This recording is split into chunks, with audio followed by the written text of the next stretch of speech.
రాసుకుంటే ఇంకా గొప్ప గొప్ప విజయాలు సాధించుకోగలుగుతాము. దానికోసం చెప్తాము. యద్భావం తద్భవతే అని చెప్తాం కదా. మనకు కష్టాలు, బాధలు, సమస్యలు ఉన్నాయా? ఒకవేళ ఇది మనమే సృష్టించుకున్నామా? మరి జీవితం ఇంతేనా? దీన్ని ఏమైనా మార్చుకోవచ్చా ధ్యానం ద్వారా? దీని గురించి నేను చెప్తాను. నేనైతే అదే కదా మనకు. సరే, మహానుభావులు చెప్తూ ఉంటారు, కోపంతో మాట్లాడితే గుణాన్ని కోల్పోతాం, అధికంగా మాట్లాడితే ప్రశాంతాన్ని కోల్పోతాం, అనవసరంగా మాట్లాడితే ప్రేమని కోల్పోతాం, అబద్ధాలు మాట్లాడితే పేరుని కోల్పోతాం. ఇన్ని కోల్పోయినాక విజయాలు సాధిస్తామా? ఒక్కసారి మీరు కళ్ళు మూసుకొని లేదు మామూలుగా కూర్చున్నప్పుడు ఈ గుణాలు నా లోపల ఉన్నాయా లేవా అబ్జర్వ్ చేయండి. ఒక్కసారి కోపంతో మాట్లాడితే ఒక గుణం కోల్పోతాం, రావాలంటే కష్టం. అధికంగా మాట్లాడితే ప్రశాంతంగా కోల్పోతాం, రావాలంటే కష్టం. అనవసరంగా మాట్లాడితే ప్రేమని కోల్పోతాం, రావాలంటే కష్టం. అబద్ధాలు మాట్లాడితే పేరు పోతుంది. పేరు పోయినాక మనం ఉన్నా ఒకటే, మీరు మాట్లాడతలేరు, అది మీరే చెప్తున్నారు. ఇంకో మాట చెప్పిండు, కోపంలో సమాధానం చెప్పొద్దు, సంతోషంలో వాగ్దానం చేయొద్దు, ఒత్తిడిలో నిర్ణయం తీసుకోవద్దు, అవసరం లేని చోట అబద్ధం చెప్పొద్దు. 100కి అబద్ధం నిజంతో సమానం. అవసరం లేకుండా సృష్టించుకుంటే అబద్ధాలు ఆడతాం. ఫోన్ వచ్చింది అనుకో, లేడని చెప్పు అంటాం. అందుకే చెప్తాం, పాముకుంటుంది కూరల విషం, తేరుకుంటుంది కొనకు విషం. మనిషికి ఎక్కడ ఉంటుంది? నిలువెళ్ళ ఒళ్ళంతా శరీరం అంతా ఉంటుంది. దానికి ఆ కొనకుంటుంది, దీనికి ఈ కొనకుంటుంది. మనకేదో ఒక కొనకుంటే పీడనే పోతుంది. పాముకుంటుంది కూరల విషం, తేరుకుంటుంది కొనకు విషం, మనిషికి ఉంటుంది నిలువెళ్ళ విషం. తెలుసుకోకపోవడం లోపం, తెలుసుకుంటే ఉంటుంది కోపం, అప్పుడు చేయం పాపం, తగులదేవరి శాపం. మన మీద మనకు ధ్యాస, మన మీద మనకు ఎరుక, మన మీద మనకు నమ్మకం ఉంటే గొప్ప గొప్ప విజయాలు సాధిస్తాం. అందుకే ధ్యానం అనేది మనకు ఒక అండ, మనపై పడ సమస్యల బండ, చేసుకోవడం మనసు కాలికుండ, ప్రజల్లో ఉంటాం బంగారు కొండ. మన మీద మనకు ఎప్పుడైతే అపారమైన నమ్మకం ఉంటుందో అపారమైన గోలు చేరుకోకుంటాం. గోల్ మీద ధ్యాస పెడితే గోలు చేరుకుంటాం, అనుకున్న మార్కుల మీద ధ్యాస పెడితే మార్కులు వస్తాయి. మనకు కావాల్సింది ఏముందో అది చివరిది మనం గుర్తుపెట్టుకొని దాని మీద ధ్యాస పెట్టినామనుకో, ఇది కావాలన్న తపన ఉన్నదనుకో, దానికి కావాల్సిన శక్తి, ఎనర్జీ ఆ పరమాత్మ, ఆ దైవం మన లోపల ఉన్న ఆత్మశక్తి మనకు ఏర్పాట్లు చేస్తారు. ధ్యానం చేస్తే ఏమొస్తుంది? ధ్యానంకు సంబంధించింది ధ్యానం మాత్రమే మనకు మామూలుగా వస్తుంది. కానీ మనకు కావలసిన గోల్ మీద ఉన్నప్పుడు నీకు పంచభూతాలు కూడమి, వాయువు, అగ్ని, జలము, ఆకాశం ఇవన్నీ మనకు సపోర్ట్ చేస్తాయి. దేనికోసం చేస్తున్నాం అనేది మనం గుర్తుపెట్టుకోవాలి. అందుకోసమే చేయవలసింది చేస్తే రావాల్సింది వస్తుంది, చేయవలసింది చేస్తే రావాల్సింది వస్తుంది. నేను చదువుకోలేను, జర నా భాష అర్థం చేసుకోండి. చిన్న రౌతు పెద్ద రౌతు అని చదువుకున్నా. ఎందుకంటే చాలా ఎంతో ఇష్టంతో స్కూల్లో పోయి కూర్చుంటే మా అమ్మ నాన్నలు గుంజుకొచ్చారు. వ్యవసాయం ఎవరు చేస్తారని, తాతలు చేస్తారని గుంజుకొచ్చారు. పలకబట్టుకొని నేను ఉరికితే వాళ్ళు ఇటు గుంజుకొచ్చారు. రాత్రి 7 గంటలకు 8 గంటలకు వ్యవసాయం చేసి వచ్చి పలకబట్టుకొని రోజు రాసుకుంటుంది. నా పేరని నేను నేర్చుకున్నాను, నా పేరు రాకపోతే ఇట్లా పేరు నేర్చుకుందామని బల్పం బట్టి రాకి పిల్లల్ని చూస్తుంటే ఎక్కువ దొడ్డు రాస్తే తొందరగా వస్తుంది అని బల్పం రాకేస్తుంటాను. అట్లా ఇప్పుడు నా పేరుతో పాటు మీ అందరి పేర్లు రాస్తా, కానీ యాడ ఒత్తు పెట్టానో తెలియదు. అంటే అంతవరకు చదువుకున్నా. ఎందుకు చదువుకోలేనని, నా చదువుకునే భాష మీరు ఇంకా బాగా అర్థం చేసుకుంటారని అది చెప్తున్నా. మరి నా తెలంగాణ భాష ముందే చదువు రాదంటే మన తెలంగాణ భాష, మీ భాషకు నా భాషకు కొంచెం ఫరక్ ఉండొచ్చు, నన్ను అర్థం చేసుకుంటారని అలా చెప్తున్నా. ఓకేనా? అట్లా ఈరోజు ఈ ధ్యానము అనేది నేను 2011లో ధ్యానంలోకి వచ్చిన. 16 ఏళ్ళు భగవద్గీత ప్రచారం, పాండురంగ శాస్త్రి దాదాజీ అని బొంబాయిలో ఉంటాడు మా గురువు. 16 ఏళ్ళు స్వాధ్యాయం చేసిన, ఓన్లీ భగవద్గీత ప్రచారం చేసిన. 16 ఏళ్ళు చేసిన తర్వాత ఈ 2011లో మా అమ్మాయి కృష్ణవేణి పాంప్లెట్ తెచ్చిచ్చింది. అంతకుముందే అన్నారు మనం ఏదనుకుంటే అదే అవుతుంది, అంటే గట్లా అనుకుంటే ఇంకేముంది అని నేను చెప్పాను. కానీ ఒకసారి నమ్ముదామని నేను బలంగా నమ్మిన తర్వాత చెరుకు మిషన్లో చేతిపోయింది నాయి. దాని గురించి షాల్ చేస్తున్నాను నా అనుభవాన్ని చెప్పిన తర్వాత. ఇన్ని చెరుకులు గుంజే మిషన్ ఆగు అంటే ఆగిపోయింది. సెవెంత్ సెన్స్ సినిమా ఇది ఉందా, కంటి సూపుతోటి ఏదన్నా ఆపచ్చాలి. అప్పుడు అనుకున్న మిషన్ ఆగు అంటే ఆగిపోయింది. ఓహో ఇంత గొప్ప ధ్యానమా, ఈ ధ్యానంలో ఎంతమంది కష్టాలను దూరం చేస్తాం మనమని. నాకు ఒక 5 ఎకరాల పొలం ఉంది, ఇంత వండింది లోక కళ్యాణం కోసం సేవ చేద్దాము.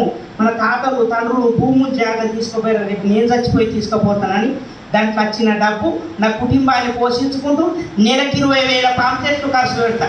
గుంటూరు, ఖమ్మం, కరీంనగర్, బెంగళూరు, కర్ణాటక, తిరుపతి, శ్రీశైలం, ఒంగోలు, ఒరిస్సా 19,000 పైన ప్రోగ్రాం చేశాను ఇప్పటి వరకు.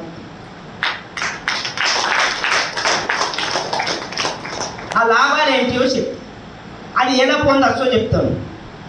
ఓకే, మరి ఫస్ట్ చెప్పాను, ఒక్క గుణముకు కోల్పోయి ఏది రావాలంటే కష్టం కాబట్టి ఎలా పొందొచ్చు అనేది చెప్తాను. ఎవరు కూడా ఒక్క క్షణం నవ్వుతే ఆ రోజు బాగుంటుందట. ఒక్క క్షణం నవ్వుతే పొద్దున్న లేస్తామా లేదా? ఒక్క క్షణం పొద్దున్న లేవగానే నవ్వుతూ లేస్తే ఆ రోజే బాగుంటుంది. అంటే మనం ఎప్పుడు కుంభముఖల తోట ఉంటే ఎట్లా? పుష్ప ఏం చేస్తున్నావు, కంగరాజు ఏం చేస్తున్నావు,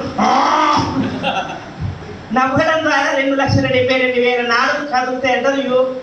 బాడీలో ఉన్న బ్లాక్ అనేది నవ్వడం ద్వారా అది అనుకోకుండా నెగటివ్ దాని ద్వారా వెళ్ళిపోతుంది. లక్ష్మి అనేది మనకు దగ్గరికి వస్తుంది. ఎప్పుడు కూడా ఏది వచ్చినా ఎట్లా ఉన్నా సుఖముల అంతే ఉండాలా, దుఃఖముల అంతే ఉండాలని అంగీకరించినప్పుడు మన ముఖంలో చిరునవ్వు ఉంటుంది. ఒకటే అంగీకరించినప్పుడు మనం అక్కడ షిఫ్ట్ అవుతాం అన్నట్టు. అందుకోసమే ఏదైనా అంగీకరించాలి. పత్రి చెప్తాడు, మనం ఏదైతే మనం సృష్టించుకున్నాం కాబట్టి అంగీకరించినప్పుడు వచ్చే మార్పులు వేరుంటాయి, అంగీకరించక జీవించినప్పుడు వచ్చే మార్పులు వేరుంటాయి. ఎన్నేళ్ళు ధ్యానం చేసినా నువ్వు ఇష్టపడతలేవు, అంగీకరిస్తలేవు, నువ్వు అనుకున్న మాట మీద ఉండలేవు. కాబట్టి మార్పులు అనుకున్నంత రిజల్ట్ పొందాం. అందుకోసం ఎవరితోటి మాట్లాడినా నవ్వుకుండా మాట్లాడాలి. ఎలా మాట్లాడాలి? ఒక 3 సార్లు చెప్పండి, విశ్వంకు కనెక్ట్ చేస్తా. 3 సార్లు చెప్పండి. ఎవరితోటి మాట్లాడినా, ఎవరితోటి మాట్లాడినా సార్ చెప్పండి, అందరినీ చూస్తున్నాం. ఎవరితోటి మాట్లాడినా ఇది విశ్వాలు కనెక్ట్ అయిపోయి పొద్దున లేవగానే మన ముఖం ఇక చిరునవ్వు ఉంటుంది. ఓకేనా? నవ్వు రాకుంటే ఏం చేయాలి? నవ్వక్షే క్షణాలు గుర్తు పెట్టుకోనన్నా నవ్వాలి. ఇప్పుడు ఎవరితో గొడవ పెట్టుకున్నాం అనుకో, ఏం గుర్తుకొస్తుంది? పొద్దున్న లేవగానే ఆ గొడవని గుర్తుకొస్తుంది. నేనేమన్నా అరిచని సిగ్గబట్టి బుద్ధినాక నేనేమన్నాను, నువ్వు లేస్తే ఎందుకు గుర్తుకొచ్చిందంటే అన్నిసార్లు అబ్జర్వ్ చేసినావు కాబట్టి అలా గుర్తుకొచ్చింది. అందుకోసమే నవ్వని వాడు రోగి, నవ్వేవాడు భోగి, నవ్వించేవాడు యోగి. యోగ స్థితిలో ఉండాలి. ఓదరికి లేక సారచుండు ఓళ్ళతో మాట్లాడినా నవ్వుకుంటా మాట్లాడాలన్నాడు. ఇప్పటి నుంచి నవ్వుదామని మన సాగు దగ్గర పోయి నవ్వేది అలా తిట్టుకుంటారు. పోయిందని నేనేస్తే నీకేం గమ్మతైందని తిట్టుకుంటారు. అలా ఏడదాకపోయి ఇట్లా కొంగడ్డ పెట్టుకుని నాయవ్వా అంటే ఓకేనా? ఓకే, సరే. ధ్యానం ద్వారా సర్వరోగ నివారిణి సకల భోగకారిణి సత్యజ్ఞాన ప్రసాదిని. సర్వ రోగాలు పోతాయి. అంటే ఎప్పుడు మొక్కుకుంటా కూర్చుంటే కాదు, అది సాధన చేసినప్పుడు పోతాయి. మొక్కుకుంటా డాక్టర్ ఇచ్చిన గోళీలకు మొక్కుకుంటా పసుపు వేసిండట, అగరబత్తి తిప్పిండట, పోతాయా? అది వేసుకుంటే జీర్ణం అవుతుంది కదా. ధ్యానం అనే గోళీ వేసుకోవాలి మనం. ఎప్పుడు రోజుకు 2 సార్లు మనం అన్నం ఎట్లా తింటామో అట్లా రోజు 2 సార్లు. నీ వయసు అసలే ధ్యానం చేయలేదు అంటే నీ వయసు ఎంత ఉంటే అన్ని నిమిషాలన్నా చేయాలని చెప్పినాడు. నేను పున్నమావాసకు చేస్తా, గానం పట్టినప్పుడే చేస్తా, ఏడాదికోసారి చేస్తా అంటే ఏట్లే సీతాపండు కలిపినట్టు అయిపోయింది. గిన్నెలు కలిపితే పుల్లగా అయితే ఏట్లే కలిపినాను. నేను మస్తుగా ధ్యానం చేస్తే నాకు ఏం అనిపిస్తలేదంటే అదే లుంగి గీతలు అంగి ఎన్ని ఏళ్ళ ధ్యానం చేసి 12 ఏళ్ళ 13 ఏళ్ళ ఏమనిపించింది? నాకు ఏమనిపిస్తలేదు. అందరికి అడిగిన వాడికి నాదే బతుకోయాం, ఏం జరుగుతలేదు. ఇన్నేళ్ళ ఎందుకు జరుగుతలేదు? ఏనుగంత పాపం చేసి ఎలుకంత ధ్యానం చేస్తే సరిపోతుందా? 12 ఏళ్ళ 13 ఏళ్ళ అదే లుంగి గీతలు అంగి నోట్ల పాలు జేబుల పోను దేవుడికి ఆ ఊది బట్టి నాకు ఈ ఊది బట్టి మనం ఉంటామంటే మార్పు వస్తుందే. భార్య భర్తలు కొట్లాడిందట. కొట్లాడితే మీరు కొట్లాడకండి, అన్నీ ఉంటే కొట్లాడతామా? ఉప్పు పప్పు నూనెలో తక్కబట్టినా కదా గొడవ పెట్టుకునేది. మీరు కొట్లాడకండి, ఏదైనా కోరుకో 3 వారాలు ఇస్తా అన్నాడు కదా దేవుడు. దమ్మున్నది నా భర్తను కుక్కని చెయ్యి అన్నదాడ దేవుడికి అంటారా? ఎప్పటి కుక్క అయిపోయిందట. నేను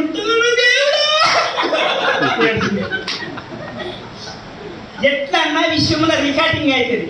మన దగ్గర ఇన్ని సీసీ కెమెరాలు పెడితే మన సృష్టించిన దేవుడు సీసీ కెమెరా ఇవ్వక పంపించడా? ప్రతిదీ రికార్డింగ్ అవుతుంది. నేను ఏం అనలేనంటే పోయినాక కట్కేస్తాడు. ఫస్ట్ సినిమా అంతా మనదే ఉంటుంది, వాళ్ళు ఉండరు. అందుకోసమే ప్రతి మాట అద్భుతంగా పుష్పం లెక్క ఉండాలి. ప్రేమతో మాట్లాడు, ఆలోచించి మాట్లాడు, అర్థం చేసుకొని మాట్లాడు, మనసిప్పి మాట్లాడు, ఉన్నది ఉన్నట్టు మాట్లాడు, పూర్తిగిన తర్వాత మాట్లాడు, మనసు నొప్పించకుండా మాట్లాడు, మరి తక్కువ మాట్లాడు. అప్పుడు శక్తితో నిండి ఉంటాడు. అవసరం లేని అరవడం ద్వారా ఎనర్జీ అంతా డౌన్ అవుతుంది. మనం ఎంత మౌనంగా ఉంటే అన్ని విజయాలు సాధించవచ్చు. బాబు ఆమె కోపంలో అన్నది కదా, నువ్వన్న ఆలోచించి చెప్పంటే నన్ను కుక్కని చేసి నేను తక్కున్నా ఆమె నువ్వు పందిని చేసాం కానీ పంది అయిపోయాడు. ఇంకెన్ని వారాలు ఉంటాయి? ఇంకొకటి ఉంటుంది, అది పోపో అనేది గురు అన్నమాట. ఏం చేయలేదు దేవుడా, మేము మనసులో అయితే మనం పోపు వస్తాం, ఇంటికాడ పిల్లలు పరిచయం అవుతున్నారు, బట్టలు లేని జన్మ మాకు అర్థం దేవుడా మనసుని చెయ్యాలనగానే తదస్తు అనగానే మనసులో అయ్యారట. ఏమైనా లాభమా? అదే ఒక ఆత్మజ్ఞానం దగ్గరికి అదే దేవుడు వచ్చి బిడ్డ నువ్వు ఏదన్నా కోరుకు ఒకటే వరం ఇస్తా అన్నాడు. ఒక్కటని ఎందుకన్నాడు? జ్ఞానికో మాట్లాడతాడా? మనమంతా ఆత్మజ్ఞానుడమే. అమ్మ భోజనం కావాలని 3 సార్లు అరిచినప్పుడు మన ఎనర్జీ డౌన్ కదా. ఇలా సైలెంట్ చేసి వచ్చేదానికి 3 సార్లు ఎందుకు చెప్పాలి? నా విషయం కాస్తే నేను వారంలో 2 రోజులు మౌనం పాటిస్తా. ఫోన్ స్విచ్ ఆఫ్ చేసి 48 గంటలు మౌనంతో ఉంటా. మిగతా 5 రోజులు క్లాసులు చెప్తాను. గుంటూరు, ఖమ్మం, కరీంనగర్, బెంగళూరు, కర్ణాటక, ఒడిశా, ఒంగోలు. ఎందుకు చెప్తున్నాను? ఎంత తక్కువ ఎంత ఇది మాట్లాడితే అంత విజయాలు సాధిస్తాడు. అదే జ్ఞానికి అడుగుతాడు భగవంతుడు. అదే భగవంతుడు బిడ్డ నువ్వు ఏదన్నా కోరుకు ఒకటే వరం ఇస్తా అంటాడు. ఒక్కటైన ఎందుకన్నాడు? ఆయన జ్ఞాని కాబట్టి. 3 ఆయన ఎందుకన్నాడు? అజ్ఞాని కాబట్టి. ఈయన కోరిక ఏముంటుంది? బంగారం కావాలని. భార్య కడిగితే సంతానం కావాలా, కొడుకు కావాలండి అని అని అంటది. సాక్షాత్ దేవుడు వచ్చి అడిగిండు, ఇంకా నువ్వు ఆలోచిస్తావు ఎందుకండి, నాకు కొడుకు కావాలంటది. అమ్మకు అడుగుతాడు, అమ్మ మరి ఈయన బంగారం ఎందుకు కోరుకున్నాడు? నేను ధనవంతుని కాల, నేను కోటేశ్వరుని కాల, ఎన్ని రోజులు అంటే అడుక్కుంటా తినాలన్న బ్రతుకు ఇంతేనా? నాకు అన్నదానాలు పుణ్యదానాలు చేయాలని కోరిక లేదా? సాక్షాత్ దేవుడే వచ్చింది కదా, నేను కోటేశ్వరుని అయిపోయాను అనుకో, ఎన్ని సంపదలన్నా నేను కూడా ఎన్ని పుణ్యదానాలు చేయొచ్చు కదా. ఈయన కోరిక. సరే భార్యకైతే విచారం చేద్దామంటే ఏమండి 30 ఏళ్ళ నుంచి సంతానం లేక అయిన రాయికి పోయిన రాయికి మొక్కుతూ ఉన్నాం. సాక్షాత్ దేవుడే వచ్చి అడిగినాక ఇంకా నువ్వు ఆలోచిస్తావా అని ఆమె కొడుకు కావాలని చెప్తుంది. అమ్మకి అడుగుతా, అమ్మ ఏం చెప్తుందని అమ్మ దగ్గరికి పోతాడు. భగవంతుడు ఒక వరం ఇస్తున్నాడమ్మా, మరి మీ కోడలికి సంతానం కావాలంటే మీరు ఏం చెప్తారమ్మా అని అంటాడు. ఇంకా ఈయన మనసులో అనుకున్నది బంగారం అని అనుకులే, చెప్పలే అమ్మకు. నువ్వేం చెప్తావు అని అమ్మకు అడుగుతా, అమ్మ ఏమంటది? పుట్టబోయే సంతానం కోసం ఇన్ని కోరికలు ఉన్నాయి, పుట్టుకతోటి మీరు ఎట్లున్నారు, మరి అమ్మ కళ్ళు లేవు, ఆ భగవంతుడు కన్నిస్తే ఇప్పుడన్నా ఈ సృష్టిని చూస్తా అని నీకు అనిపిస్తలేదా బాబు? ఇంకా నీకు సంతానం మీద నీకు ఇంత కోరికలు ఉన్నాయి, ఆ భగవంతుడు పుట్టుకతోటే నీకు ఇంతెత్తు చేసిన కన్ను లేక నా జీవితమే ఇది అయిపోయింది, ఆ భగవంతుడే ఇచ్చింది అనుకో, ఇప్పుడన్నా నీ సృష్టిని చూడగలను అని అనుకుంటాడు జ్ఞాని. అప్పుడు ఏం చేస్తాడు? భార్య సంతానం కావాలంటే ఈయన బంగారం అనుకునే అమ్మ పోయి కళ్ళు కావాలన్నట్టు అప్పుడు ఆలోచిస్తాడు. దేవుడి దగ్గరికి పోతే అప్పుడు అడుగుతాడు, ఏం కావాలి? మా అమ్మ చెప్పింది బంగారు తొట్టిల మనమన్ను చూడాలనుకున్నది అనగా తగస్తూ అంటాడు. ఎన్ని వచ్చినాయి? బంగారం అనుకున్నాడు, బంగారం వచ్చింది. మనమను సంతానం వచ్చింది. చూడాలనుకున్నవి ఎట్లా చూస్తావు? కళ్ళు లేవు, కళ్ళు వచ్చినాయి. బంగారు తొట్టిల మనమన్ని చూడాలనుకుంటున్నది మా అమ్మ అనగానే తగస్తూ అంటాడు. ఒకటే వరములో 3 లాభాలు వచ్చినాయి లేదా? అక్కడ 3 ఇస్తే పందేయ మనిషే కుక్క. జ్ఞానం ఉంటే ఎన్నెన్నో లాభాలు పొందుతాం. జ్ఞానం లేకపోతే ఇక్కడ ఆగిపోతాం, మనకు తెలియదు. భక్తి ద్వారా లాభాలు కోటి, జ్ఞానం ద్వారా అవుతాం మేటి, మనకుండరెవరు పోటీ, మనకు మనమే సాటి. అప్పుడు ప్రశాంతంగా ఉంటాం. మన మీద మనకు ధ్యాస, మన మీద మనకు ఎరుక, మన మీద మనకు నమ్మకం ఉంటే గొప్ప గొప్ప విజయాలు సాధిస్తాం. నీకు ఎంత ధ్యానం చేసినా నమ్మకం లోపల కలుగుతా లేదనుకో, అక్కడ ఆగిపోతాం, అనుకున్నంత రిజల్ట్ రాదు. ఈరోజు ఋషులు, మునులు, సంతులు, యోగులు, మహానుభావులు వాళ్ళు గొప్ప గొప్ప విజయాలు సాధించిండ్రు, ఈరోజు మన చేతిలో పెట్టిండ్రు. వాళ్ళకి వచ్చినప్పుడు వాళ్ళకి వచ్చిన రిజల్ట్ రాదా మనకు? మరి మనకెందుకు రాకొచ్చింది అంటే కారణం ఏంది? నేను అంత సాధన చేయలేకపోతాను. ఎప్పుడు చేస్తావు? శరీరం చెడిలిపా, రక్తం ఉడికిపా, పండ్లు రాలిపా, ఇక దేవుడా ఇక నన్ను రక్షించు, నన్ను చూడంటే వీరెక్కడికి వెళ్ళి వచ్చే దేవుడు అంటాడు. చేసిందేమన్నా ఉండాలి. పాదం పవిత్రం, ఇది తీర్థయాత్ర. ముఖం పవిత్రమేది రామనామం, హస్తం పవిత్రమేది పుణ్యదానం, హృదయం పవిత్రమేది బ్రహ్మజ్ఞానం. నీ పాదాలతోటి 10 మందికి ఇంటికి వెళ్ళి చెప్పినవనుకో అవి పవిత్రంగా మారిపోతాయట. అప్పుడు నీ సగం రోగాలు చెప్పడం ద్వారా ఇక్కడ ఉన్న బ్లాక్ మొత్తం బయటకు వెళ్ళిపోతుంది. నువ్వు పుణ్యపానికి పోయినావు కదా, మంచి పనికి ఏ అపేక్ష లేకుండా ఏ రూపాయి ఆశించకుండా నువ్వు ఇక్కడ ధ్యానం ఉంటుంది రండి అని 10 మందికి చెప్పినప్పుడు నీ కాళ్ళ నొప్పులు ఉంటాయా? దీనికి గోలేసుకోవాలన్నా? వాళ్ళకు చెప్పడానికి వాళ్ళు బాగా కావాలన్న తపనతోటి పోయిన కాబట్టి నీ కాళ్ళ నొప్పులు వెళ్ళిపోతాయి. పాదం పవిత్రమేది తీర్థయాత్ర, ముఖం పవిత్రమేది బ్రహ్మజ్ఞానం. 2 చేతులతోటి వాళ్ళకు పలకరిస్తావు కదా, అన్న నమస్కారం రండి ఇక్కడికి రండి, సర్వశహం వృద్ధి సన్నివిష్టు. ప్రతి ఒక్క ప్రాణి లోపల ఆ పరమాత్ముడు ఉన్న ఆ దేవుడే, నీ లోపల ఉన్న దేవుడే నా లోపల ఉన్నాడు రండి అని అన్నప్పుడు మన ముఖం పవిత్రంగా మారిపోతుంది. హృదయం పవిత్రమేది బ్రహ్మజ్ఞానం. నీ హృదయం కూడా పవిత్రంగా మారిపోతుంది. ఎప్పుడు చేసినప్పుడు మొక్కుకుంటే కాదు, కూసుంటే కాదు, 10 అడుగులు వేయు పరమాత్ముడి కోసం, సేవ చేయు పరమాత్ముడి కోసం.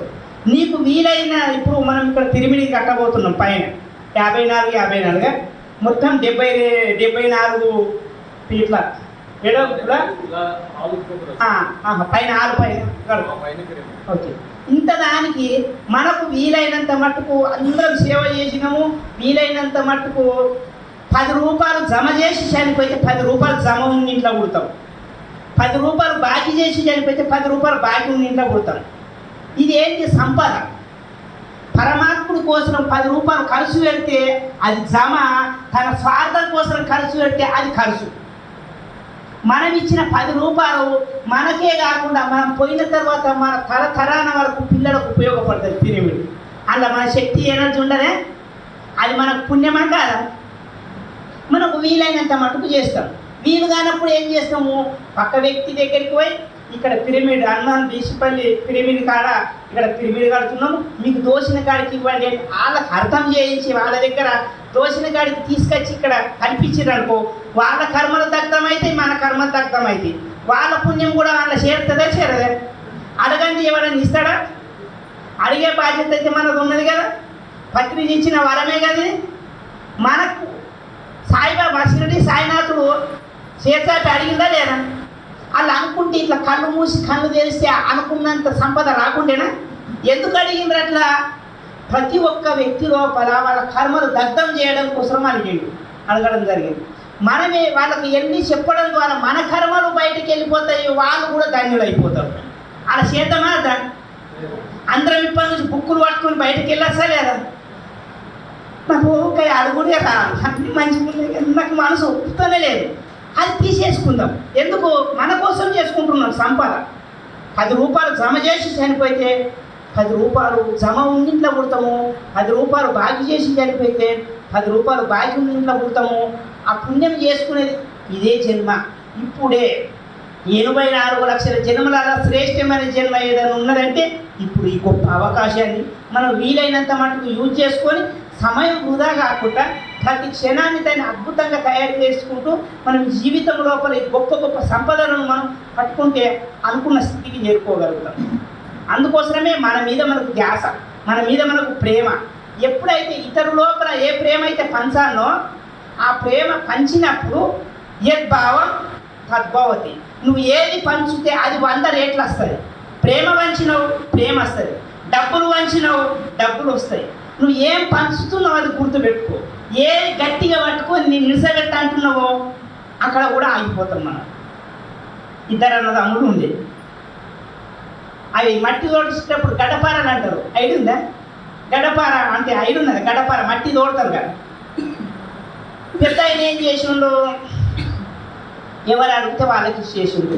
అది అన్నా జరమ్మకు అది లేదు, మేము కొనుకొచ్చిందాక జర గడపారి ఇక అది మట్టి తోడాలంటే ఇచ్చిండు. వీళ్ళు గడికొక్కోళ్ళు వస్తున్నారని చిన్న ఆయన ఏం చేసిండు? అది మట్టిలా ఊకే ఉంటే వాళ్ళ కన్నా ఇవ్వబడుతుంది కదా, వాళ్ళకి ఎందుకు ఇవ్వాలని ఈయన మట్టిలో కప్పేసిండు. లేదు లేదు లేదు అన్నాడు. ఈయన ఇచ్చిన అయినది అంతా కొన్ని రోజులకు ఒక 6 నెలల తర్వాత ఈయన ఏమనుకున్నాడు? బాగుంటుంది అన్నాడు. 6 నెలలకు తోడి తీసిందాకంటే శిలుం బట్టి మట్టిలా ఆ పని చేయకుండా అయిపోయింది, తుప్పు పట్టిపోయింది. ఈ ఇచ్చిన వ్యక్తి అది అంత వాడంగా కూడా బాగుంటుంది. ప్రభు కార్యం కోసం చేసిన ఒక జీవితం అట్లా పావనంగా మారిపోతుంది. మన కోసం చేసుకుంటలేము కదా. బొక్కుని బండకేసి రాత్రి తెల్లగా అవుతుందే, సబ్బుతోటి కడిగినా నల్లగా ఉంటుంది, సబ్బుతోటి కడిగినా నల్లగా ఉంటుంది. ఇక అన్ని సబ్బుల పేర్లు తెలియదు కానీ మీకు తెచ్చిన సబ్బుతోటి కూడా బొక్కు నల్లగానే ఉంటుంది. ఒక వ్యక్తి రాగి తెల్లగా చేస్తే మొత్తం పొడి పొడి అయిపోయినాడు కానీ తెల్లగానే. పాలతోటి కడిగినా నల్లగా ఉన్నది, వజ్రంతో కడిగినా నల్లగా ఉన్నది. ఎప్పుడు చెక్కుమన్నది? అగ్గి మీద వేస్తే అది చెక్కుమంటుంది. మన మనసు ధ్యానం వచ్చినప్పుడే మెరుగుతుంది. అంతవరకు మనం ఎక్కడ ఉండాలో అక్కడ ఉంటామన్నది. ఒకటి పక్కకు ఎన్ని సున్నలు పెట్టినా విలువ ఉంటుంది. ఒకటి తీసేసినాం అనుకో సున్నలకు విలువ ఉంటుందా? సున్నలు లేని భక్తి చేసినట్టు అవుతుంది అన్నట్టు. ఆ ఒక్కటే అనేది అవసరం కాబట్టి ఆ ఒక్కడే భగవంతుడు, ఒక్కడే పరమాత్ముడు. ఆ ఒక్క పరమాత్ముని మనము ఆయన లోపల ఉండి సాధన చేసినామనుకో సాకార్యం సామికార్యం. సాధన చేయబట్టి పుట్టల పోని పోమల్లే పత్రిజీ మనకు అక్కడనే భార్య పిల్లలు సేవెట్టేసి పోమల్లే. ధ్యానంలో కూసున్నప్పుడు నిన్ను నువ్వు మరిచిపో అన్నాడు. ఒక గంట ధ్యానం చేసి నిన్ను నువ్వు మరిచిపో, నీ శరీరాన్ని మరిచిపో, నీ పేరుని మరిచిపో, నువ్వు కూసున్న కుర్చీని మరిచిపో, నువ్వు ఎక్కడ కూసున్నదో మరిచిపో. అప్పుడు ఆ దైవాన్ని కలుస్తావు, అది పొందుతావు. లేకపోతే అక్కడ అయిపోతాం అన్నట్టు. దృష్టి మారితే సృష్టి మారు. దృష్టి మారితే సృష్టి లోపల లోపం లేదు, చూసే దృష్టి లోపల లోపం ఉన్నది. ఒక ఆయన స్వామి గుర్రంకు గడ్డి పెట్టినా ఎంత తింటలేదు, ఎండాకాలం పోయి పచ్చిగడ్డి దొరుకుతలేదు, నేను అరిగడ్డి పెడితే తింటలేదు, ఏం చేయాలంటే ఆ గురువు గారు చెప్పినట్టు ఏం లేదు నాయన, గుర్రంకు గడ్డి వేయకముందు కళ్ళకు పచ్చటి అద్దాలు కట్టు. కళ్ళకు ఎసుటి అద్దాలు పచ్చద్దాలు కట్టు, చూడంగా పచ్చగా కనబడాలి గడ్డి అని. ఈయన సరే మంచి పని చేసిన అని ఆ గుర్రముకు అద్దాలు కట్టిన తర్వాత గడ్డి వేసిందట. ఆ అరిగడ్డి కూడా ఎండిపోయిన గడ్డి పచ్చి గడ్డి లేక కరుము కరుము కరుము తినేసిందట. దానికి ఏం కనబడుతుంది? పచ్చగా కనబడుతుంది. కానీ మనము దృష్టి మార్చుకుంటే సృష్టి మార్పు, సృష్టి లోపల లోపం లేదు. మనం చూసే దృష్టిని మార్చుకుంటే జీవితం అద్భుతంగా ఉంటుంది. ఎక్కడ ఆగిపోతాం? వాళ్ళట్లా వీళ్ళిట్లా వీళ్ళిట్లా వీళ్ళిట్లా అనడం ద్వారా ఆగిపోతాం. అది మార్చేసుకున్నాం అనుకో ఆ స్థితిని పొందుతాం కదా. అందుకే చెప్పాను, డాక్టర్ దగ్గర ఒక వ్యక్తి పోయి అడిగిందట, సార్ మా భార్య షెవులిన వాళ్ళకి వచ్చినాయి, ఎన్ని రోజులు ఏం చేయాలంటే ఎంతో దూరంకి వెళ్ళి హైదరాబాద్కి వెళ్ళేస్తున్నాడు బాబు, తీసుకురాకు అన్నాడు. డాక్టర్ మళ్ళీ ఒక మాట అడిగిందట, ఎంత దూరంకి వెళ్ళి వినబడతలేవు అన్నాడు. వినబడతలేవు అని ఎంత దూరంకి వెళ్ళో ఏమో, నేను కూడా ఇప్పుడు పోయి పిలుస్తాను. అప్పుడే పెద్ద దర్వాజాలకు పోయి సప్నా ఏం చేస్తున్నావు అని అడిగిందట. వినబడతలేదు, ఒక దర్వాజా అయిపోయింది. రెండో దర్వాజాలకు పోయినాడు, సప్నా ఏం చేస్తున్నావు అన్నాడట. ఇంకా వినబడతలేదు అని అనుకున్నాడట. దగ్గరికి పోయినాడు, గట్టిగా అడిచిందట, సప్నా ఏం చేస్తున్నావు అన్నాడట. నీకు వినబడతలేదు, నడు డాక్టర్ దగ్గరికి పోదామని డాక్టర్ దగ్గరికి పోయినాక మీరు చెప్పిందట, సార్ మీరు రమ్మన్నారట, మా భర్త పెద్ద దర్వాజాలకు వెళ్ళి సప్నా ఏం చేస్తున్నావు అంటే టమాటాలు కోస్తున్నానండి అన్న. రెండో దర్వాజాలకు వచ్చి సప్నా ఏం చేస్తున్నావు అంటే టమాటాలు కోస్తున్నానండి అన్న. దగ్గరికి వచ్చి గట్టిగా అరిచినాడు, సప్నా ఏం చేస్తున్నావు అంటే నీ మొదల నీకు చెప్పిన వినబడది మనవాడది టమాటాలు కోస్తున్నా అన్నారు. ఇప్పుడు వాళ్ళకి చెవులు వినబడతలేదు, ఎవరికి వినబడతలేదు? భర్తకి వినబడతలేదు. మనం ఎవరికి తప్పు పడుతున్నాం? అట్లనే మనం పక్కువలను తప్పు పడతాం. వాళ్ళు అట్లా వీళ్ళు ఇట్లా వీళ్ళు చెడ్డగా అంటాం చూడు, ఫస్ట్ పాపం మనకే అంటుకుంటుంది అన్నట్టు. మన పాపాలు మనకే శాతగా చచ్చిపోతున్నాం. ఈ పాపాలను ఎత్తుకుంటే గొప్ప గొప్ప విజయాలు సాధిస్తామా? అనుకున్న లాభాలు పొందుతామా? ఏ రోజన్నా దేవుడితోటి మాట్లాడగలుగుతావా? అసలు నువ్వెవరో తెచ్చుకోగలుగుతావా? ఈ శక్తినే వస్తుంది. దృష్టి మారితే సృష్టి మారును. సృష్టి లోపల లోపం లేదు నాయన, మార్చుకోవాల్సింది నీ దృష్టి మార్చుకో. ఎవరు ఎట్లుంటే నాకు ఏం అవసరము, ఫస్ట్ నేను ఎట్లున్నా, నా లోపల ఏమన్నా సరిలేని ఉంటే అవి సరి చేసుకుంటాను. నువ్వు మార్చుకున్నావు అనుకో నీ జీవితం మారిపోతుంది. ఇక్కడ ఆగిపోతాం. మనం ఎంత ధ్యానం చేసినా ఎక్కడ ఆగిపోతాము? ఇది ఒకటి గుర్తు పెట్టుకోండి. నేను చెప్తా, 70-80 ఏళ్ళు 100 ఏళ్ళు బతికిన వాడు దేవుని చూసిండో లేదో నాకు తెలియదు. మీరు ఒక్కొక్క క్లాసులు ఒక్కొక్క రకంగా ఉంటాయి. తర్వాత మీకు డౌట్లు వస్తే అడగండి. 41 రోజు మెడిటేషన్ చేయించుకొని 1000 మందికి మీరు అనుకున్న దేవుడితో నేను మాట్లాడిపిస్తాను. ఇది మార్చుకోండి, మన ఆలోచనను మార్చుకోండి. దృష్టి మారితే సృష్టి మారడు. నీ లోపల ఏమున్నది, ఏం ఆలోచిస్తున్నావు, ఎందుకు ఆలోచిస్తున్నావు, ఎలా ఆలోచిస్తున్నావు. ధ్యానంలో కూర్చో. నేను ఎవరిని, ఎక్కడి నుండి వచ్చిన, సృష్టికి నాకు సంబంధం ఏంటి, ఈ సృష్టిలో ఉన్నది ఏంటి, నా లోపల ఏంటి, నా కోది ఏంటి, నేను ఇక్కడ అయిపోయినా. నీ మీద నీకు ధ్యాస, నీ మీద నీకు ఎరక, నీ మీద నీకు నమ్మకం ఉంటే గొప్ప గొప్ప విజయాలు సాధిస్తాం. అది లేకపోతే ఎక్కడైనా ఆగిపోతాం. మన మీద మనకు ధ్యాస కావాలని అర్థం, మన మీద మనకు ఎరక కావాలని అర్థం. ఒకసారి ధ్యానంకు నడుస్తూ ఉంటే ధ్యానం నడంగా భార్య చెప్పిందట, అలా ధ్యానం చెప్తున్నారే మనం ఏదేముంటారే నువ్వు పోయే అంటే సప్తాహాలు 7 రోజులు సప్తాహాలు నడుస్తాయి కదా, పో అంటే ఊచి అంటుంది అని ఈయన పోయిందట. పోయి ఒక రోజు పోయిందట, 2వ రోజు పోయిందట, 3వ రోజు పోయిందట. 3వ రోజు భర్త బయటకు పోగానే ఈమె బజ్జీలు దేవుకొని తింటుండేనాడు. ముందు దేవకుండే భర్త బయటకు పోగానే బజ్జీలు దేవుకొని తింటుండేనట. ఈయన మధ్యలోకి లక్ష్యుడు ధ్యానం కాలేడ, అక్కడ మనసులో పట్టలేవు, ఊరికి పోగానే కాళ్ళు ముట్టిస్తారు. ఏంటి వాళ్ళని వచ్చి ఇట్లా చూసిందాకంటే కిలికిలకి వెళ్ళి చూసిందట. కిలికిలకి వెళ్ళి చూసేవాళ్ళకంటే ఈమె బజ్జీలు దేవుతుందట. రోజు చేస్తున్నదే ఇయ్యాల నేను, నాకు డౌట్ క్లియర్ కావాలి. లేదు, ఇప్పుడు నేను అటే పోతా, నేను వచ్చినాక వేసింది అనుకో ఇయ్యలని చేసినట్టు, వేయలేదనుకో రోజు ఇట్లా దేవుకో తింటున్నట్టు, బజ్జీలు వస్తుంది తింటున్నట్టు మనసులో అనుకోని అదే మరిపోయిందట. రాత్రి 9 గంటలకు ఆ టైంలో వచ్చి కూర్చున్నాడట. ధ్యానం అయిపోగానే పొద్దుడిది సలి అన్నం వేసిందట. ఏంటి ఏకి సలి అన్నం వేసినావు, అన్నం ఏం అండలేవంటే నేను గదే బుక్కినా, నువ్వు గదే బుక్కు, ఇంకా ఇప్పుడు ఏం వండుతావు అన్నదట. నువ్వు బజ్జీలు పోసినవు కదా నేను అన్నదట. అవు బొల్లెం వేసుకున్నా తలుపు వేసి నీకు ఎట్లా కనబడే ఈమె పరిచయం, నీకు ఎట్లా తెలిసిందండి బిడ్డ, ఏమనుకున్నావు, ధ్యానం చేస్తున్నావు, నువ్వు ఏం చేసినావు మొత్తం కనబడుతున్నది ఆడనట్టు. ధ్యానం అంటే తప్పు ఉన్నది అనుకున్నావా,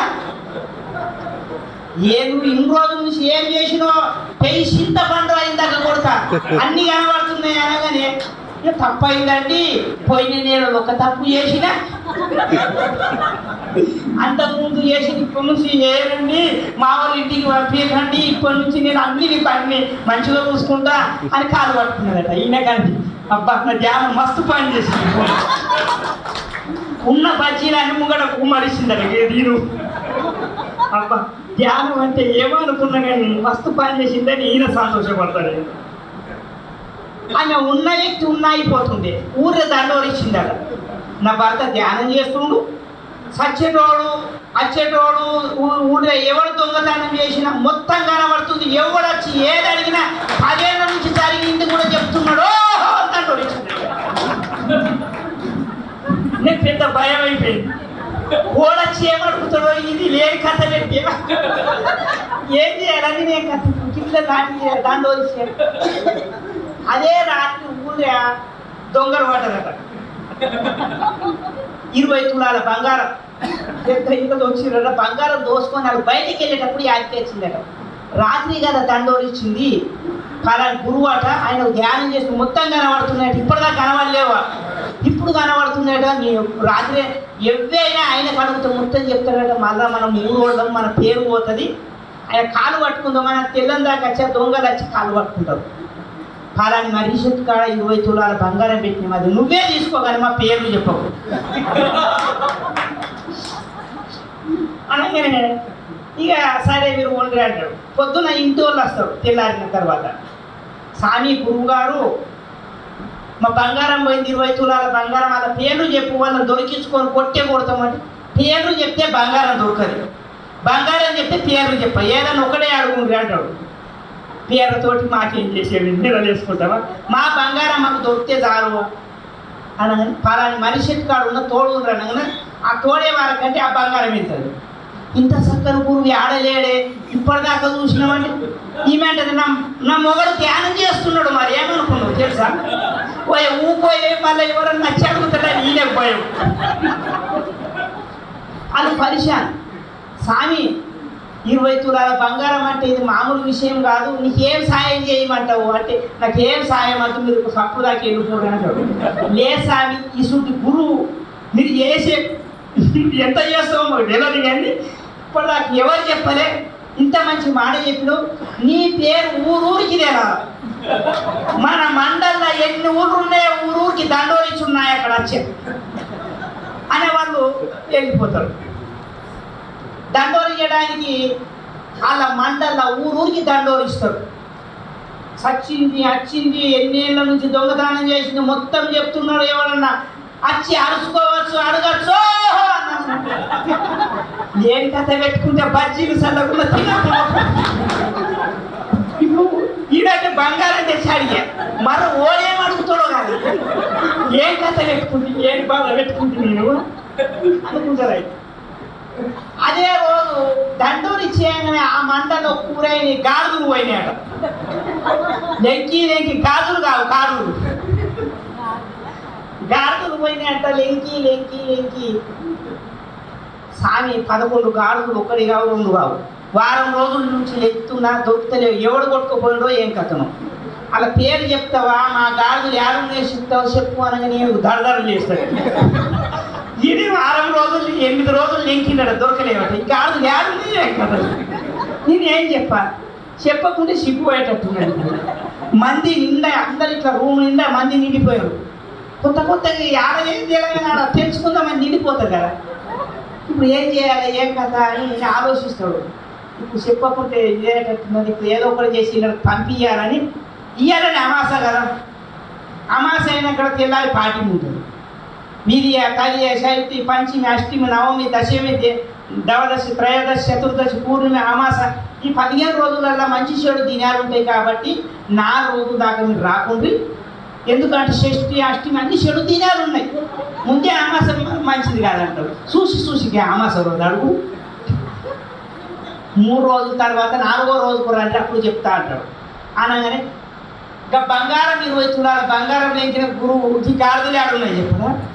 సరే పోదామని వాళ్ళు మారిపోతారు. ఇక 4 రోజుల దాకా రమ్మన్నాడు కానీ వాళ్ళు వెళ్ళిపోతారు. ఈయన ఏం చేస్తాడు గాడిదలు ఆడున్నాయి ఏం కథను. రాత్రి తెల్లని దాకా బేటలు పట్టుకొని చెరకట్ట పోయి పొదల పోయి ఊరు చుట్టుముట్టు గుడిసె సంధి లెంకి సాలవుతాడు. ఈ గురువు పేరు కోసం రక్తాలు కాస్తాయి ముందల్లా తిరుగుడికి. ఏ బాగా చెయ్యే కథ దాని మొదల నేను ఏ కథ పెట్టుకుంటే బజ్జీ తినకుండా పోతుంది. నిద్రాలేదు తెల్లని దాకా తిరుగుడికి గాజులు ఆడున్నాయి. ఏ కలర్ అడిగినా మరి నీకు తెలియదే సాయం వెళ్ళేటట్టున్నారు అని లెంకి యాదో గాజులు కనబడతాయి. ఆడికి పోతాడు. అరే మొన్న ఆ గాడులు పోయినాయి అన్నాడు. మరి ఈడెత్తుకుపోయినా పుంగులని ఆగురికేస్తారు. వాళ్ళకి తప్పించుకొని ఉరుకుతాడు. మరి ఈయన దొంగలెక్క అయిపోయింది. ఉరికేసి ఆఖరికి ఇంకో దగ్గర దొరుకుతాయి. ఆయన గాడులు పట్టుకొచ్చి ఇండియన్గా కట్టిస్తాడు. ఇక తెల్లారి వస్తారు. ఇక స్వామి 4 రోజులకు రమ్మన్నావు వచ్చినాము మా గాడులు దొరికినాయండి. మీ మొదల ఆరా గాడులు దొరికింది కుట్టుకపోయి నా పానం తీసుకుని స్వామికి ఏమన్నా సాయం చేయాలని అంటారు.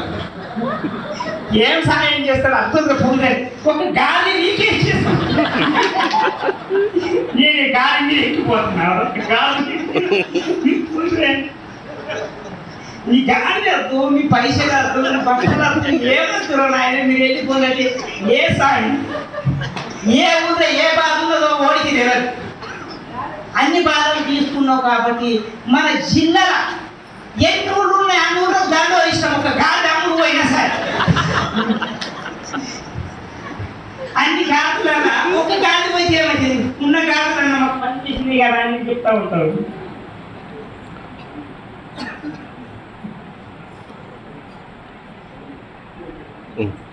అనగానే సరే అని అప్పుడు ఈయన ఆలోచించి ఎట్లా చేయాలా ఏం కథ అని అనుకుంటాడు. అటు జిల్లాలో ఎన్ని ఊళ్ళు ఉన్నాయి అన్ని ఊళ్ళో దండోరిద్దామని ఇంకా భయం అవుతుంది. ఏం చేసి తప్పించుకోవాలని అనుకుంటాడు. అదే టైంలో ఒక ఆయన మా గాడులు దొరికినందుకు అని సంతోషంతో సప్పట్లు కొట్టాడు. సప్పట్లు కొట్టగానే ఎంబటి అయ్యో నా భక్తి ఎంత కొట్టింది రేపటి నుంచి ఏం తెలియదు రాకుండా ఒక్కసారి నా ముంగట సప్పట్లు కొట్టే రాదు. ఎప్పుడు సప్పట్లు కొట్టిర్రో అప్పటి నుంచి నా భక్తి ఆగిపోతుందని మీకు తెలియదు కొట్టిర్రు. కానీ సరే రేపటి నుంచి రాకుండా తప్పించుకున్నారట. పరువు ప్రతిష్ట పదవి లేకపోయినా ధ్యానం అనే 2 అక్షరాలు పట్టుకుంటే ఇంత గౌరవం పెరిగిందే లేదా? ఆయన పేరు కోసమే కదా అంత కష్టపడ్డాడు. మనం అంతే కష్టపడాల్సిన అవసరం లేదు. గాడిదలు ఎక్కే పని లేదు. మనకు శ్వాస మీద ధ్యాస పెడితే చాలు. మా దగ్గర ఒక కామెంట్, ఎంత ధ్యానం చేసినా శ్వాస మీద ధ్యాస ఉండదు లేదు సార్. శీస మీద ధ్యాస అయితే ఇంకా శ్వాస మీద ధ్యాస. నీ ధ్యాస ఎక్కడ ఉందో తెలుసుకో. నీ ధ్యాస నీ మీద ఉంటే చాలు అని అంటుంది. ఇగో శీస తెచ్చుకున్న మాట నిజమే. అలా ధ్యానం చెప్తుండ్రు, మరి తాగితే ఆసన వస్తుందని తాగలే. పోయిందాకంటే పిల్లిల మన వాళ్ళ శీస చేసి కూర్చున్నాడు. నీ మనసు ఏముంది? శీస మీద ఉన్నది. శ్వాస మీద అబ్జర్వ్ చెయ్యు, నీకు కావాల్సిన రిజల్ట్ వస్తుంది. దానికోసం ధ్యానం చెయ్యు. అందుకోసమే ఈ యొక్క హనుమాన్ పిరమిడ్ యొక్క కళ. దీనికి లేదు నెల, చేయాల ప్రతి వేళ. ఆ ధ్యానం యొక్క లీల చేస్తే గలగల ప్రభు కార్యంలో మీద ఉంటూ మనం ఇక చక్కగా ఇప్పుడు సారు మనకు చెప్పినట్టు మనం తిన్న తర్వాత మనం మీకు ఏ డౌట్ ఉన్నా రాసుకోండి, ఏ ప్రాబ్లం ఉన్నా